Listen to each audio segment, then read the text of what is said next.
Claire headed home at 5, dodging calls from her mother.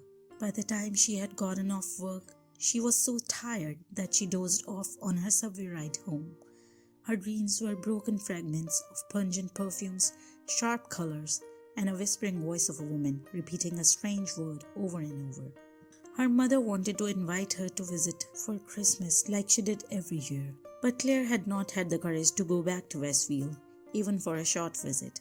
She always insisted that her family come visit her, and they had, once or twice. They always pestered Claire to move back home, but Claire did not want to live in the same town anymore. It wasn't even about Eric. She had spent her whole life living with her family, or at least very close to them. She wanted to see who she would be when she didn't have her family around to support her. She wanted to see what else she could do with herself, what else was possible for her in life. As every cliched self-help book would say, she wanted to see how far she could spread her wings and how high she could fly. Besides, ever since her breakup with Eric, her relationship with her family had soured as well. Sometimes she thought she blamed her family for what happened, but could never find a good enough reason for why she thought so. She had given up all hope of ever finding love again in this lifetime, and she had no great professional ambitions. She just wanted to skate through life, making enough money to support her eccentric artworks. Although no one knew this about her, Claire had been taking pottery classes for the past couple of years. Claire was fascinated by the world of glass blowing and ceramic making. Being a good researcher, she had spent hours reading up on it. While Claire wanted to dabble in this form of art herself, what she wanted most was to set up a shop for glass-blown pieces and ceramics that had been hand-painted.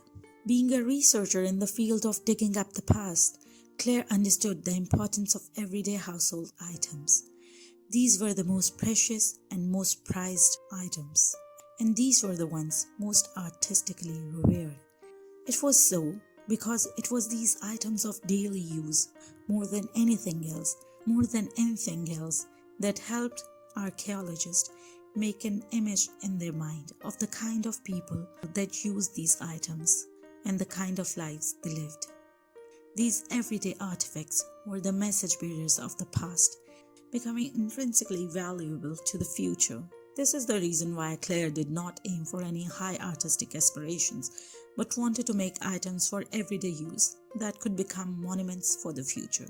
Who knew, thousands of years later, an eager explorer might find a piece of her ceramic plate and solve the puzzle of how the civilization of the human race lived in the 21st century.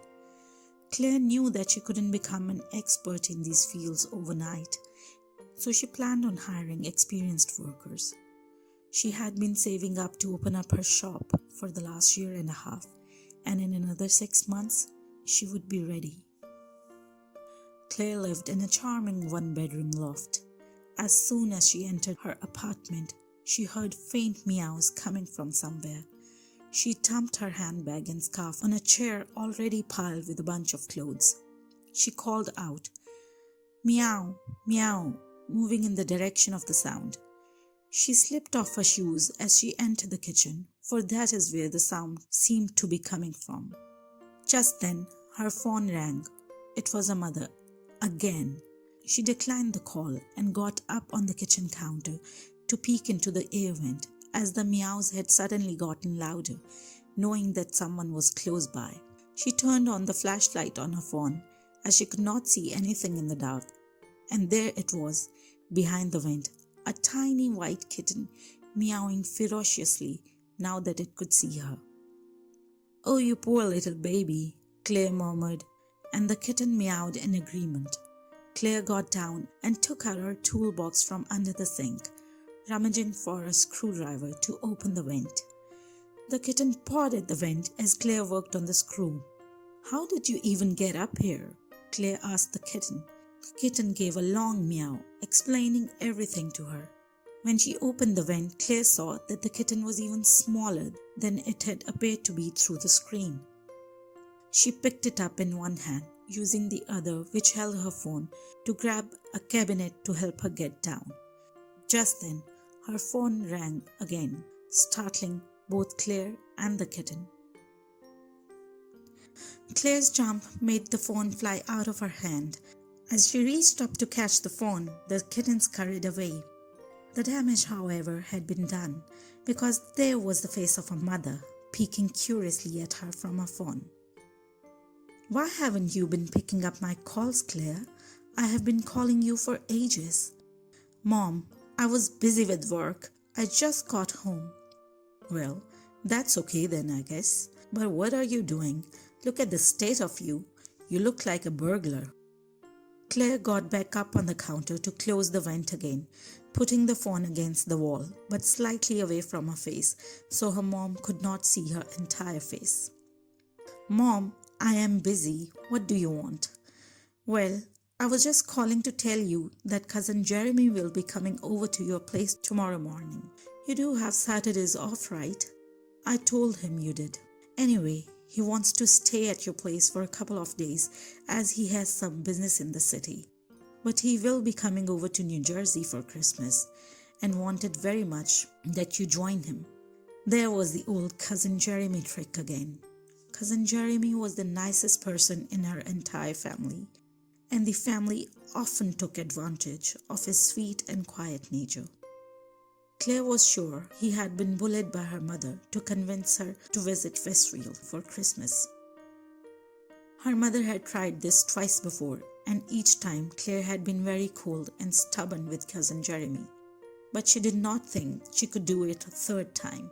She had a feeling that she would cave in and eventually become a part of the plans her mother had for her for Christmas, which probably also involved meeting another guy.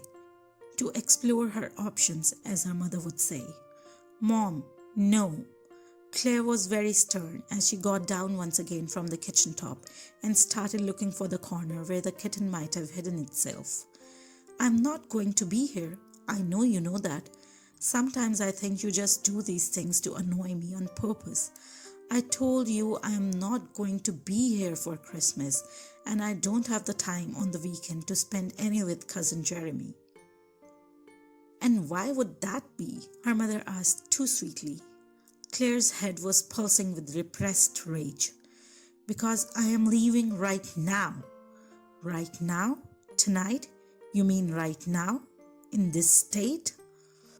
"I can see you, Claire, and I can see the pile of clothes lying everywhere. The dirty dishes in the sink are probably going to wash themselves, I suppose, if you're leaving now." "Well, I have a bit of time. My flight leaves at midnight. I'm just getting packed. So, Mom, I really don't have time to talk anymore. But please ask Cousin Jeremy not to come knocking in the morning, because I will not be here." Claire nearly screamed into the phone. "Well, where are you going, Claire? At least tell me that, would you?" "Tunisia," Claire shouted. "I'm going to Tunisia."